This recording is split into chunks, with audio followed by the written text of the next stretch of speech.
Imagine for a second, what if a mummy could actually talk? What if it could tell us a story about a legendary drowning that happened 3,000 years ago, and maybe even confirm a promise made in an ancient scripture? Well, today, we're diving into the incredible story of a pharaoh's body, a mummy that might have done just that. It all kicks off with this one really mysterious line from the Quran. It's a promise, apparently made to a dying tyrant in his very last moments. Think about that. A promise that kicks off a puzzle that would take literally thousands of years to solve. All right, so let's get into it, a drowning and a promise. Now, we've all heard the famous story of Moses and the Pharaoh at the Red Sea, right? But what if I told you there's a forgotten detail in one ancient version of that story that completely changes everything? I mean, the scene is iconic. Moses leads his people across the parted sea, the Pharaoh and his army are in hot pursuit, and then, bam, the walls of water come crashing down on them. It seems like a pretty epic and very final end to the story, but was it? Okay, this is where things get really interesting.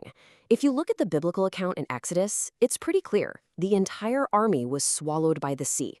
End of story. Everyone's gone. But then you look at the Quranic account, and there's this one tiny but absolutely crucial difference.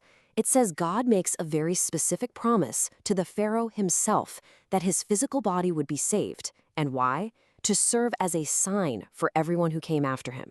So for thousands of years, that's all it was. Just this really strange, specific verse in a book. And it leaves you with this huge question just hanging in the air. Okay, if his body was saved, where is it? And for 3,000 years, crickets. Nothing. That question just hung there. Until an absolutely astonishing discovery happened, and suddenly this ancient story wasn't just in a book anymore, it was real. I mean, let's just pause and think about the timeline for a second. The actual event? That happens way back around 1250 BCE. The mummy itself, the key piece of evidence, it's not discovered until 1898. That is an incredible 3,000-year gap. For all that time, it was just words on a page. And then, 1898, archaeologists unseal a hidden tomb in the Valley of the Kings, and what they find inside is just, wow, a whole collection of royal mummies. And right there among them is Pharaoh Ramesses II, one of the most famous pharaohs ever, along with his son and successor Merenptah. Now, historians think one of these two is the pharaoh from the Exodus story. All of a sudden, this figure from legend wasn't alleged anymore. He had a name, he had a face. So that brings us to our next part, the mummy's salty secret. Because, finding the body is one thing, but getting it to tell its story, that's something else entirely.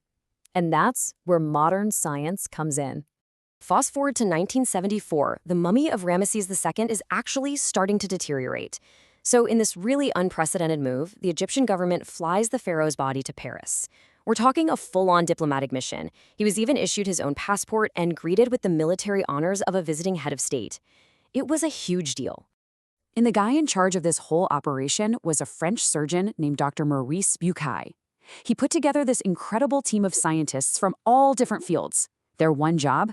Figure out what secrets this 3,000-year-old body was hiding. So what could they possibly find? I mean, what secrets could be locked inside the tissues of a body that's been around for over 3,000 years? Well, the answer they found was simple, and it was an absolute bombshell. Sea salt.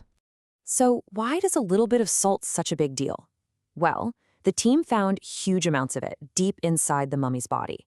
Forensically, that's a classic sign of someone who drowned in the sea. It told them a story.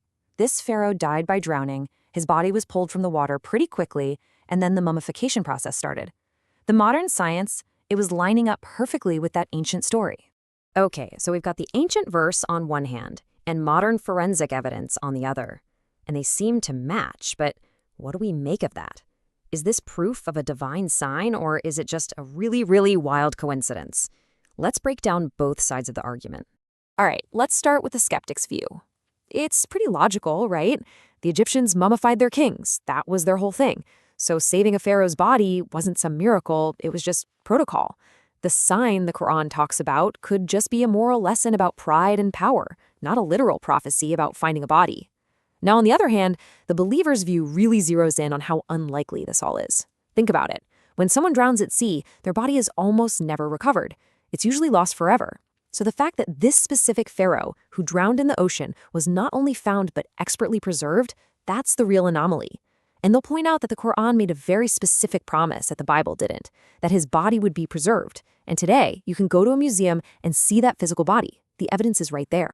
And that's the perfect lead-in to our final thought here, the pharaoh on display. Because this isn't just some abstract debate about history or theology. This whole story leads to something you can see with your own two eyes, right now. I mean it.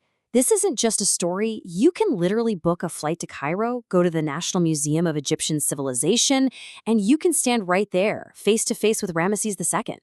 He's right there. The sign, whatever you interpret it to be, is on public display for anyone and everyone to see. And that's really the core of it, isn't it? Here you have a ruler who supposedly saw himself as a god, as eternal, and yet an ancient text says his body would be kept specifically as a warning. And what is he today? He's a museum exhibit, a perfectly preserved sign for the entire world.